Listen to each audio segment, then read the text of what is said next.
Balitang international po muna tayo. Isang 3 buwang gulang na sanggol ang nasawi sa Malacca City, Malaysia matapos umunong maipit sa ilalim ng bisig ng kanyang ama na namatay sa heart attack habang magkasamang natutulog.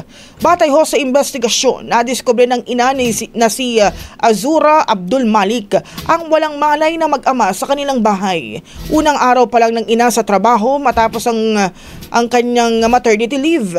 Agad naman siyang humingi ng tulong sa kanyang hipag na kapitbahay.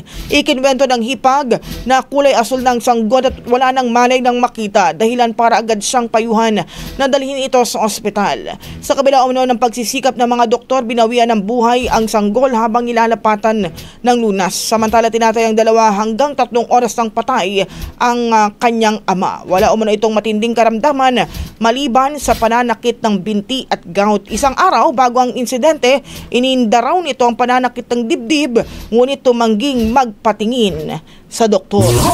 Ang bahaging ito ay hatid sa atin ng Fast Relax. Tanggal ang sakit, ora mismo.